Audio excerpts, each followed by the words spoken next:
The message came on a quiet Tuesday morning.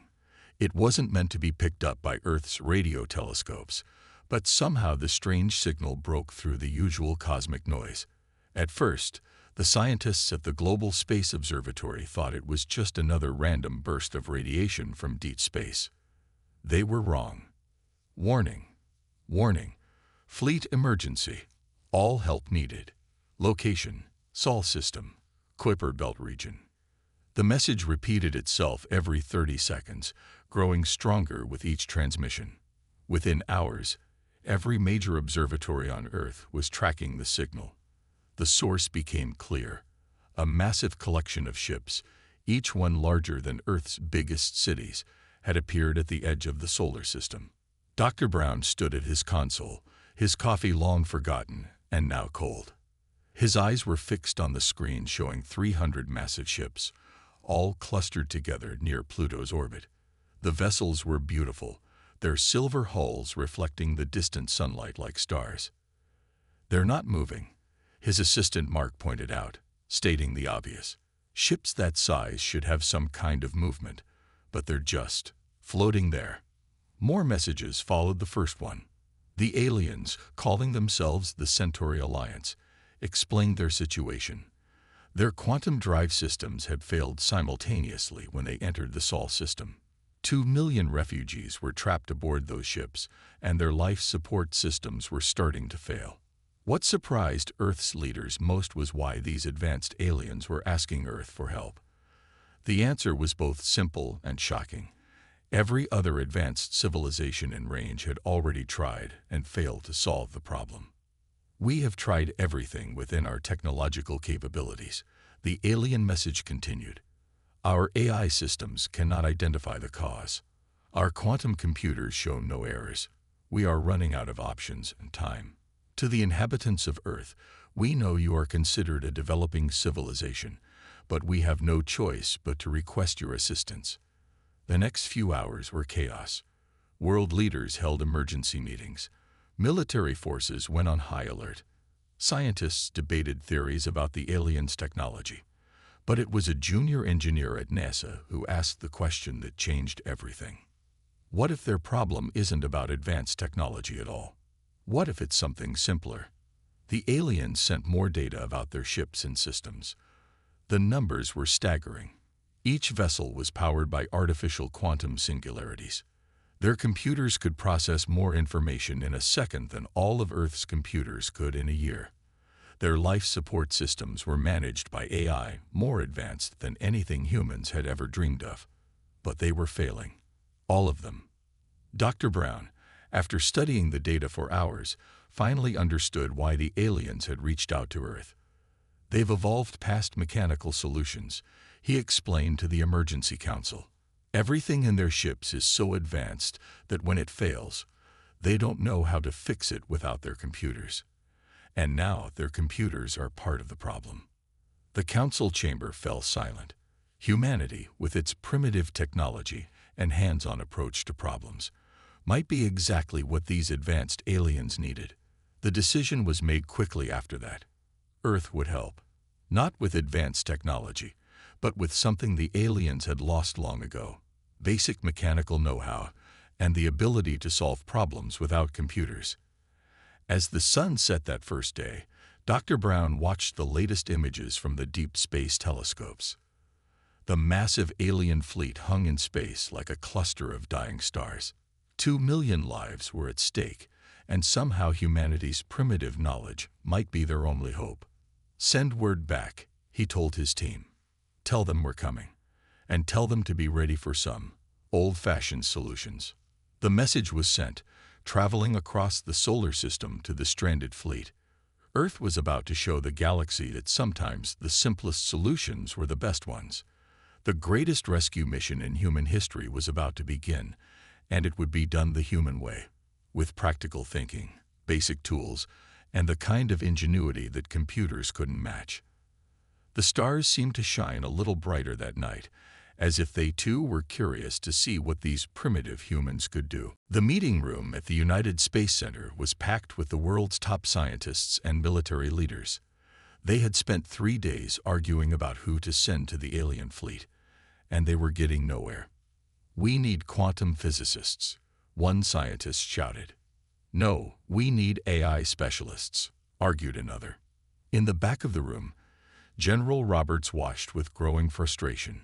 He had spent 40 years in the Space Force, and something about this whole situation felt different. While everyone argued about advanced technology, he remembered something his old mechanic used to say: "When everything breaks down, you go back to basics." He stood up, and his voice cut through the noise. "We're thinking about this all wrong." The room fell silent. "These aliens have better scientists than we'll have for the next 100 years. They don't need our advanced knowledge. They need people who know how to fix things when everything else fails." The general pulled out 3 files and placed them on the table. "I have 3 names. They're not scientists. They're not computer experts. They're problem solvers who work with their hands."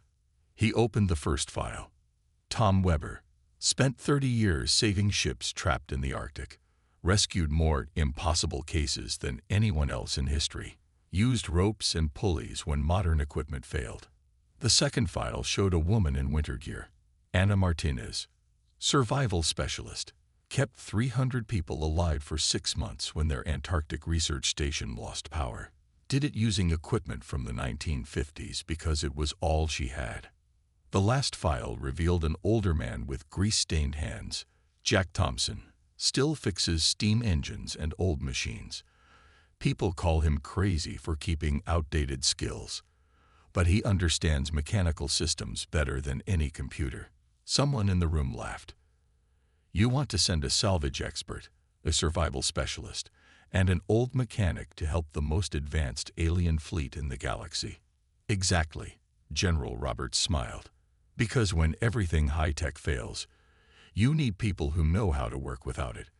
24 hours later, Tom Weber was staring out the window of a military transport plane. His weathered face showed no emotion, but his mind was racing. Next to him, Anna Martinez was reviewing alien ship diagrams, while Jack Thompson was sketching something in an old notebook. "They say these aliens have completely automated ships," Jack said, not looking up from his drawings. "No manual controls. No backup systems. Everything runs through computers." Anna shook her head. "That's their first mistake. Always have a backup that doesn't need power." Tom turned from the window. "Like in deep-sea rescue. Sometimes the fanciest equipment fails, and you end up using methods from 100 years ago." The plane landed at the new Space Launch Center. A sleek shuttle waited for them, modified with alien technology to reach the stranded fleet. As they walked toward it, dressed in simple work clothes and carrying old-fashioned tool bags, they passed groups of scientists in pristine lab coats who stared at them in disbelief. "They think we're a joke," Anna whispered. "Let them think what they want," Tom replied. "We're not here to impress anyone. We're here to solve a problem." As they boarded the shuttle, Jack patted his bag of tools, some of which looked like they belonged in a museum. Sometimes the old ways are the best ways. The shuttle's engines fired up, and through the window, they'd watched Earth grow smaller. None of them had ever been to space before. They weren't astronauts or scientists or space explorers. They were fixers, problem solvers, people who understood that sometimes the simplest solution was the best solution. Tom looked at his companions and smiled. "Well, who's ready to teach some advanced aliens how to do things the old-fashioned way?" The shuttle accelerated, carrying 3 of humanity's most practical minds toward the stranded fleet. They might not understand quantum physics or advanced AI, but they understood something more important: how to make things work when everything else failed. As Earth disappeared behind them, they began reviewing their plans.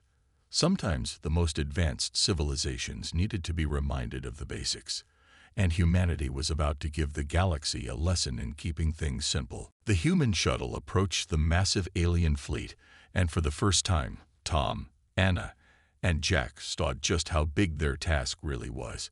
Each alien ship was like a floating city, stretching for miles in every direction.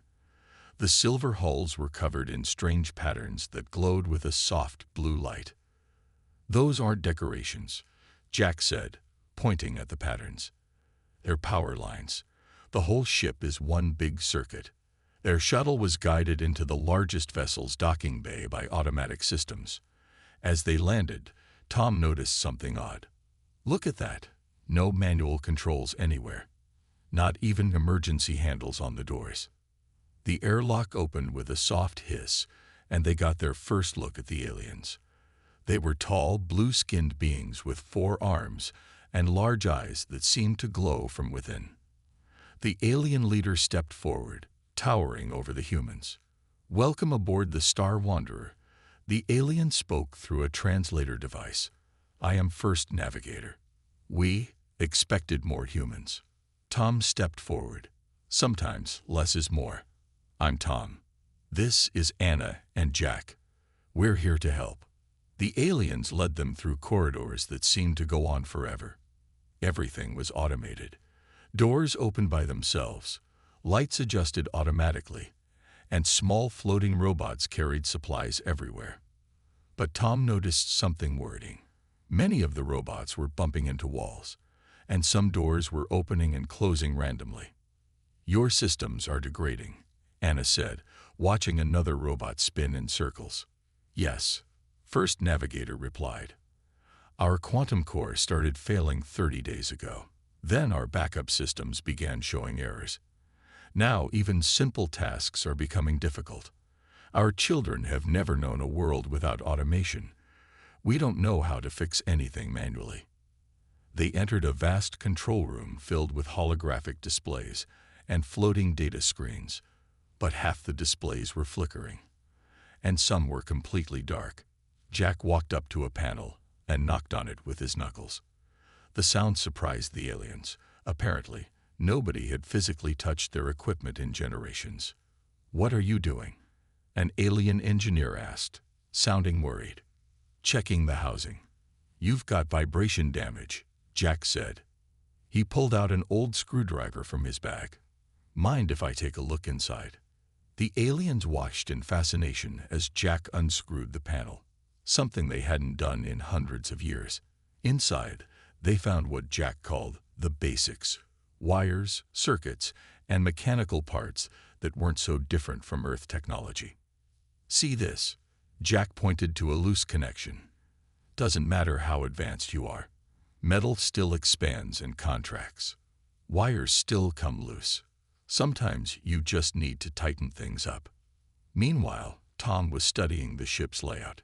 It's not so different from a large oil tanker. You've got main systems, distribution networks, and endpoints. The principles are the same, just on a bigger scale. Anna had been quiet, making notes. "Your life support systems are failing because they're all connected to the main computer. You need independent backup systems. On Earth, we learned that lesson the hard way." First Navigator and the other aliens huddled together, discussing something in their own language. Finally, they turned back to the humans. "We don't understand," First Navigator said. "Your methods are primitive, but you see things we missed. How is this possible?" Tom smiled. "Because we still remember what it's like to fix things with our hands. Your technology is incredible, but you've forgotten the basics. Sometimes you need to feel a problem to solve it." To demonstrate, he took an alien engineer's hand and guided it to the loose connection Jack had found. "Feel that? That's what a loose wire feels like. No computer needed to detect it. Just experience and touch." The alien's eyes widened. It was like watching a child discover something new and exciting. "We need to teach your people these basic skills," Anna said. "Not to replace your technology, but to work alongside it. Every system needs a manual backup." As the day ended, the humans had already started teaching the aliens how to use simple tools. The sight of 4 armed aliens learning to use screwdrivers and wrenches would have been funny if the situation wasn't so serious. "Tomorrow," Tom announced, "we start real repairs. Hope you're ready to get your hands dirty."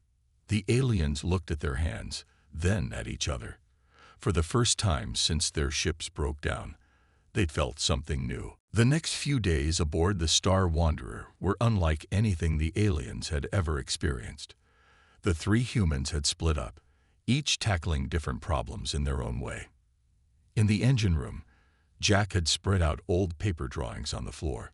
A group of alien engineers stood around him, watching as he sketched simple mechanical systems with a pencil. Their computer screens flickered in the background, mostly ignored. "Look here," Jack said, pointing to his drawing. "Your quantum drive is amazing, but it needs a mechanical backup. Something that can work without computers." He held up a wrench. Sometimes the best solution is the simplest one. The aliens were fascinated. One of them, a young engineer, picked up a wrench for the first time. His four hands made it easy to handle tools, once he learned how. Meanwhile, Anna was in the Life Support Control Center. She had discovered something shocking. The aliens had no way to manually control air, water, or temperature. "What happens if your computers completely fail?" she asked. The aliens looked at each other nervously. First Navigator spoke up. "We would not survive." Anna shook her head. "That changes today." She pulled out some old equipment from her bag. Hand-powered fans, mechanical pressure gauges, and simple water filters. These are like the ones we use in Arctic stations. They're not pretty, but they work without power. In another part of the ship, Tom was teaching alien crews how to use ropes and pulleys to move heavy objects. The aliens had always relied on anti-gravity devices, but those were failing too. "Your ancestors must have used simple machines before they had advanced technology," Tom said, showing them how to set up a pulley system. "These methods have worked for thousands of years on Earth. They'll work here too." The aliens learned quickly. Their four arms made them naturally good at physical work, once they got over their fear of touching machinery. By the end of the day, they had set up manual override systems throughout the ship. "It's strange," one alien said, looking at his hands which were dirty for the first time in his life. "We thought Earth was primitive.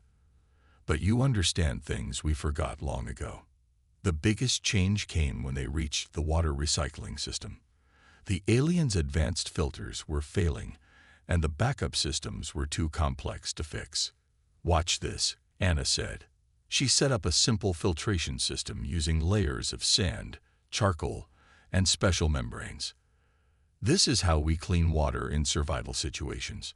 Not as efficient as your methods, but it works." The aliens were amazed when clean water started flowing from such a simple device. They quickly began building larger versions for the whole ship. Jack had another surprise for them. He showed them how to convert some of their storage rooms into mechanical workshops. "Every ship needs a proper workshop," he said, "a place where you can fix things with your hands." The aliens started bringing broken pieces of equipment to the new workshops. Things that their computers couldn't fix were often repaired with simple tools and basic knowledge. By the end of the week, the Star Wanderer had changed. Manual controls had been added to every major system. The aliens had learned to use tools, read mechanical gauges, and trust their hands as much as their computers. "You've given us more than just repairs," First Navigator told the humans. "You've taught us to be self-reliant again." Tom looked out at the vast ship, now filled with a mix of advanced technology and simple mechanical backups. "Technology is great," he said, "but it should never replace basic knowledge. The best solutions are often the oldest ones." The aliens had started teaching these new skills to the crews of other ships in the fleet. The sound of tools being used and machines being fixed manually spread throughout the vessels. "Tomorrow we start on the main engines," Jack announced. "Hope everyone's ready for some real mechanical work." The aliens nodded eagerly. They had discovered something unexpected: the joy of fixing things with their own hands. Their advanced civilization had gained something valuable from Earth's primitive ways, and they would never forget these lessons. The warning alarms started at midnight, ship time. Red lights flashed throughout the Star Wanderer, and the computer's voice echoed through every corridor. "Critical system failure imminent.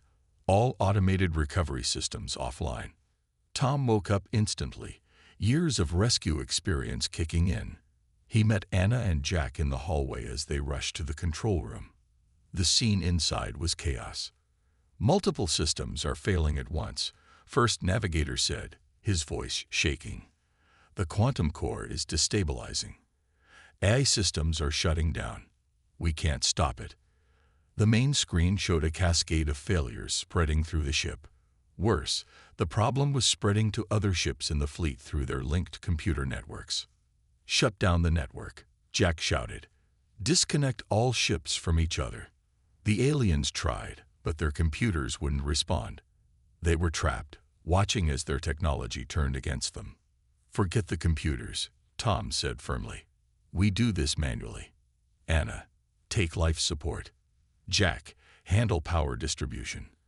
I'll coordinate between ships. First Navigator, I need your best crew members right now. The aliens looked uncertain, but they had learned to trust the humans. First Navigator quickly assigned teams to each of them. Remember what we taught you, Anna said as she led her team toward the life support controls. Use the manual gauges. Trust your hands. We don't need computers for this. In the engine room, Jack and his team worked frantically. The quantum core was overheating, but the automated cooling systems had failed. Get those manual pumps working, Jack ordered. 4-person teams on each pump. Keep the coolant flowing. The aliens' 4 arms proved perfect for operating the hand pumps. Soon, they had a steady flow of coolant moving through the system without any power. Tom had the hardest job. He organized teams of aliens to physically travel between ships in emergency pods, carrying instructions and coordinating repairs. They couldn't use their communication systems, so they used signal lights and flags, just like old Earth ships. Ship 3 reports their oxygen levels are dropping. An alien messenger reported. Send them Anna's filtration setup, Tom ordered, and get me reports from ships 4 through 10. We need to know what's working and what isn't. Hours passed. The aliens worked tirelessly, using their newly learned skills. They replaced failed electronic systems with mechanical ones. They ran messages between ships. They pumped coolant, filtered water, and monitored pressure gauges by hand. In the life support center, Anna watched the temperature gauges rising. The heat exchangers are failing, she announced. We need to vent excess heat manually. But the outer hull doors don't have manual controls. An alien engineer protested. Anna smiled. They do now. She pointed to the emergency systems they had installed days before. Pull those levers. All teams together. The aliens grabbed the levers. With a mighty pull, emergency vents opened along the ship's hull, releasing the dangerous heat buildup. In the engine room, Jack's team had managed to stabilize the quantum core using nothing but hand pumps and mechanical gauges. Keep those pumps going, he ordered. We're not letting this ship fail. Finally, after 6 hours of intense work, the crisis began to pass. Ship by ship, systems stabilized, not through computer control or AI intervention, but through the direct work of thousands of hands. Tom gathered with Anna and Jack in the control room. They were tired, covered in sweat and engine grease, but satisfied. You did it, First Navigator said, looking at his equally dirty crew with pride. You saved not just one ship, but our entire fleet. Without computers, without AI, with just tools and knowledge. No, Tom corrected him. You did it. We just showed you how. Your people remembered skills they thought they'd lost. Sometimes the oldest solutions are the best ones. The aliens looked at their dirty hands, then at the simple tools they used to save their ships. They had rediscovered something their ancestors had known. The value of understanding how things really worked, not just relying on automation. We will never forget this lesson, First Navigator promised. From now on, every ship in our fleet will maintain these skills. Every crew member will learn to work with their hands. The humans nodded in approval. Sometimes the best way forward was to take a step back and remember the basics. A month had passed since the Great Crisis. The alien fleet had changed in ways no one could have predicted. Where once there were only smooth, untouched surfaces and automated systems, now there were proper workshops on every ship. The sound of tools and manual work filled the corridors. Tom watched from the observation deck as aliens in work suits moved between ships, carrying tools and spare parts. They no longer relied solely on automated transport pods. "They're getting better at spacewalking than we are," he said to Anna, who was updating their training manual. "Those 4 arms really help with maneuvering." In the main workshop, Jack was surrounded by alien engineers. But now he wasn't teaching. He was learning. The aliens had started combining Earth's mechanical knowledge with their own advanced understanding. "Look at this," an alien engineer named Blue Sky said, showing Jack a new tool they had created. It was a simple wrench, but made with their advanced materials. It never wears out, and it can adjust its size automatically. But it still needs a person to use it. The aliens had discovered something unexpected: the joy of making things with their hands. They had started creating new tools that combined the best of both worlds: Earth's practical designs with their advanced materials and knowledge. First Navigator called a meeting in the control room.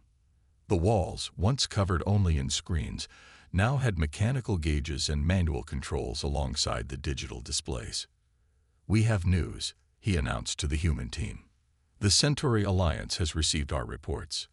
They're sending observers to learn these old ways from Earth. They say we've discovered something important." Anna smiled. "What did you tell them?" "That sometimes the simplest solution is the best solution," First Navigator replied, using one of Jack's favorite phrases. "Many advanced civilizations have forgotten the basics. They rely too much on automation. We almost made that mistake ourselves." In the engine room, aliens were installing new systems they had designed. They looked like the simple mechanical backups the humans had taught them to make, but with improvements. "See these gauges," a young alien engineer explained to Tom. "They work without power, just like you taught us. But we made them more accurate using our materials. The best of both worlds." The fleet's quantum drives were working again, but not just through computer control. The aliens had added manual overrides to everything. Every automated system now had a mechanical backup that any crew member could operate. "You know what impresses me most," Jack said as they watched aliens practicing emergency repairs. "They're not just copying what we taught them. They're making it better."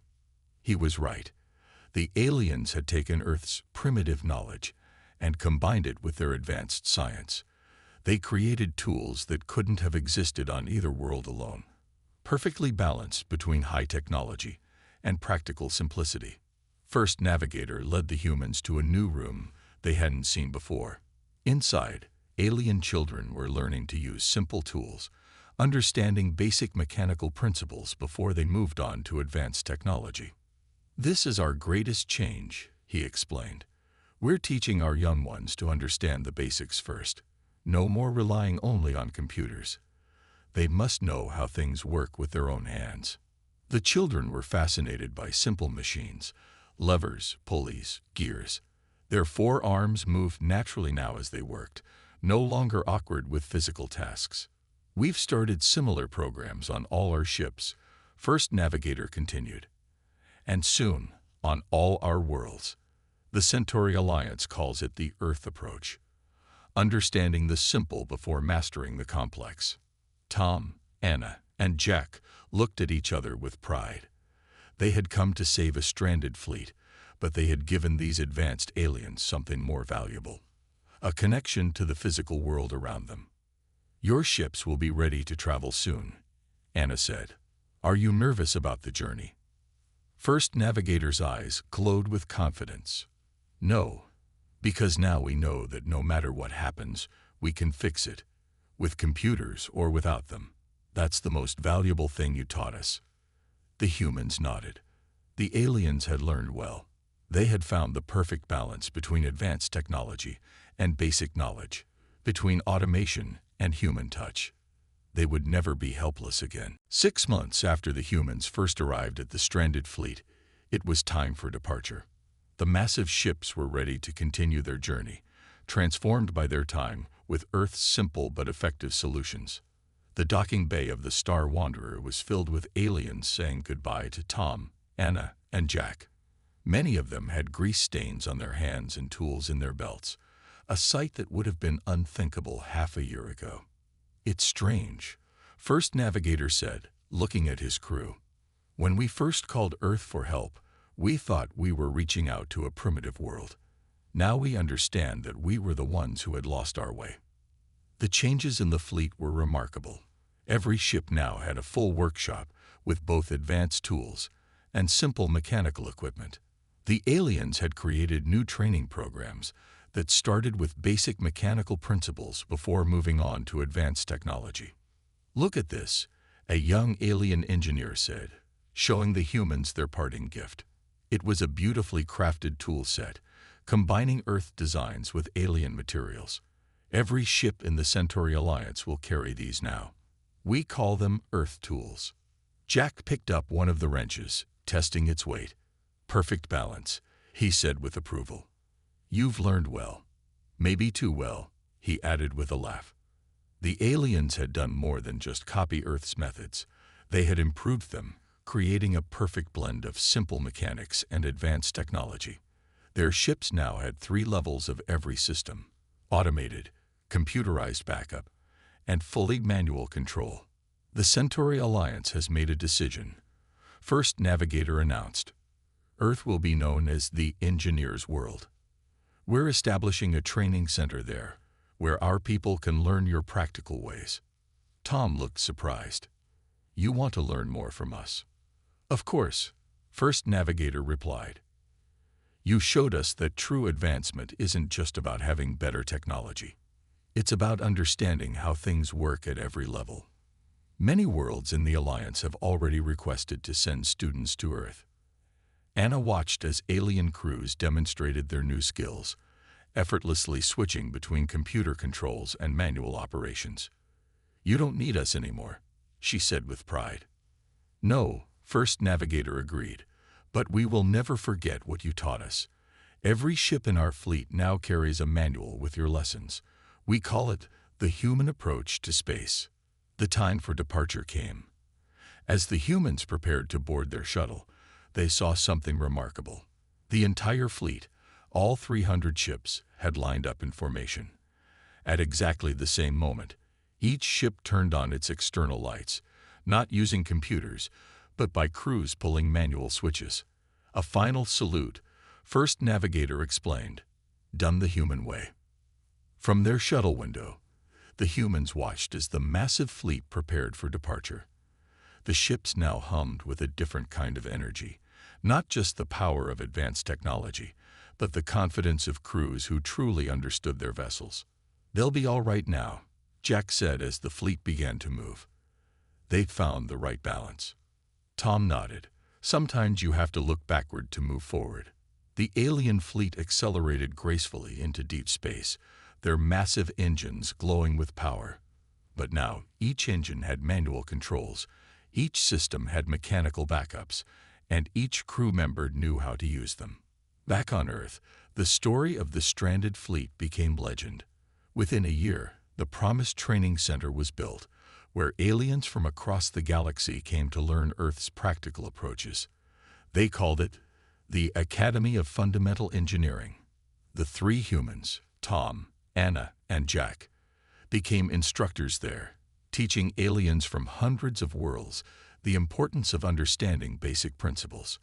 Their students went home with not just knowledge, but a new appreciation for doing things with their own hands. "You know what the best part is," Tom said one day, watching alien students practicing with simple tools. "We didn't just save their ships. We helped them save something they'd lost. The joy of figuring things out for themselves." The legacy of the stranded fleet lived on. Throughout the galaxy, advanced civilizations began to rediscover the value of practical knowledge. They learned that true progress wasn't about replacing the old with the new, but about finding the perfect balance between them. And Earth, once considered a primitive world, became known as the place where the most advanced civilizations came to remember the basics.